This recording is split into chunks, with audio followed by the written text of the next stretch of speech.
Welcome to the Buzz About Books, and right now joining me I have Marcus Chown with his book What a Wonderful World, one man's attempt to explain the big stuff. Welcome, Marcus. Great to be here. I'm very well, and you? I'm very good. Yes, I my eyes are a little strained because I was reading like every single chapter. You'd be glad to know. Fantastic. And I think my IQ has slightly increased, which is kind of a good thing for me, I think. Good. So, I mean, that's the idea. So thank you for that. I was trying to communicate this stuff to anybody. You know, that was my intention. So great. Yeah. So it's literally about everything and anything, from money to evolution to electricity. You basically researched everything and put it in layman's terms.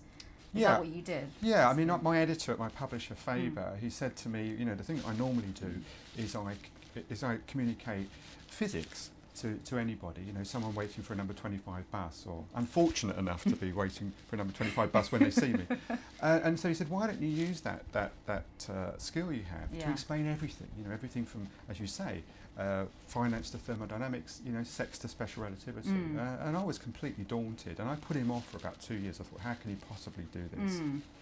Do you find, because you were a cosmologist, did you find it easier to grasp some subjects more than others, like maybe the more scientific ones, or?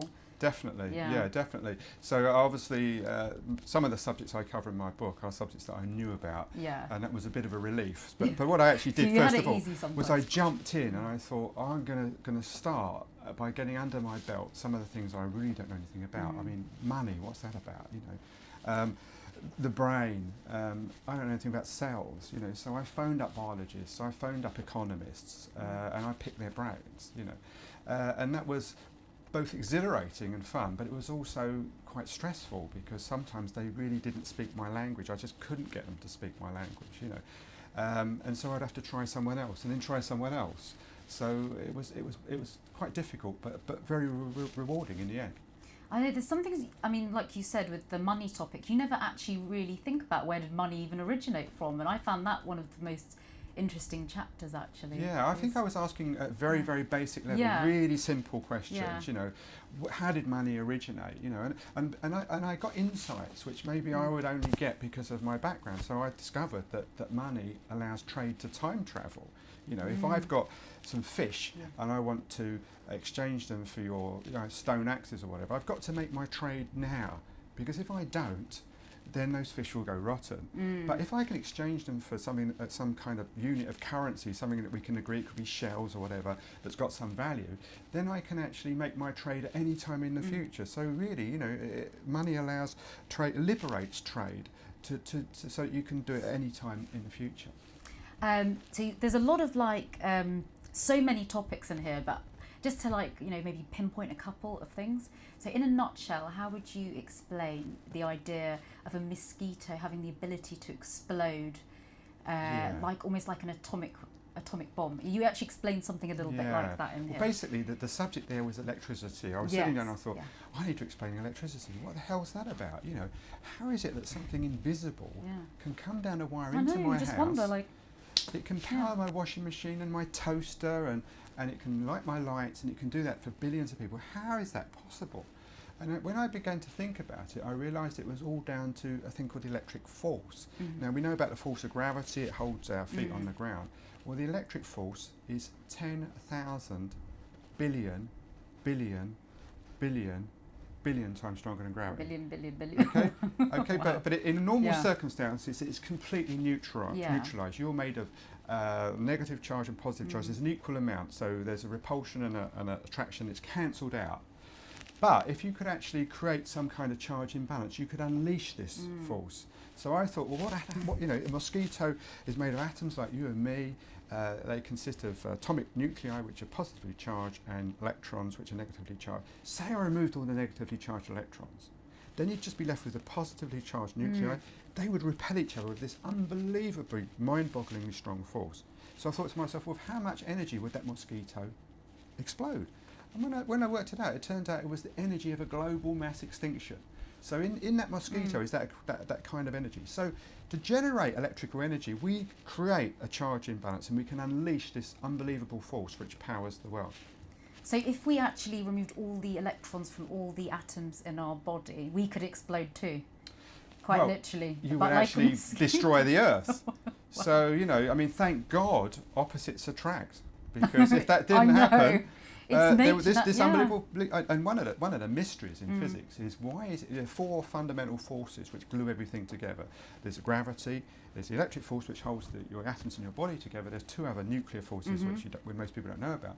But the question is, how come this electric force is billions and billions and billions and billions times stronger than gravity, and physicists just cannot figure it all out because they believe that initially in the universe after the Big Bang there was only one force and it's split into these four forces. So how come one of them could be so much more powerful than the others? And this is one of the big questions in physics. Wow. And going to another type, because obviously you talk about lots of scientific things, but then you also talk about our evolution, and what was the thing that made us sort of survive over Neanderthals? Yes. What was that in a nutshell? Well, yes.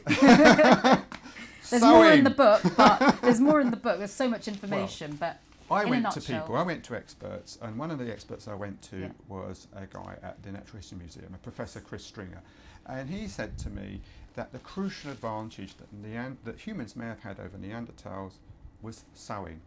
Okay, we've found human needles, but we've never found Neanderthal needles, and it could be that the survival advantage that human babies got because we could knit baby clothes for them meant that they could actually survive the frigid, Ice Age winters, and it may have given human babies a small survival advantage, enough to explain why we survived and they didn't. I mean, it's incredible, really. I mean, it is a speculation. Just something as simple as that. There was another thing where if you had, because we developed thumbs as well, that helped us, because before that we didn't have, we had 4 fingers.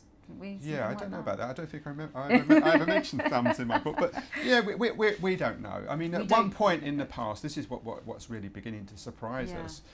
We now have. I mean, there's something called the Denisovans. These are an entire species of hominids like us, which have known simply from, I think, a finger bone that was found in Siberia a few years ago. We're beginning to realise that although there's one species of humans around now, at one point in the past there could have been 10 or 20, and living simultaneously. And the question is, why did we survive and none of the others? Absolutely incredible. I mean, talking about this, you're reminding me of another ridiculous thing I discovered in the book, and that is that there was no change in the design of hand axes, stone hand axes, for 1.4 million years. There was that basically nothing happened in that time, did it? 60,000 generations. No change at all. They call it, paleoanthropologists call it the 1.4 million years of boredom.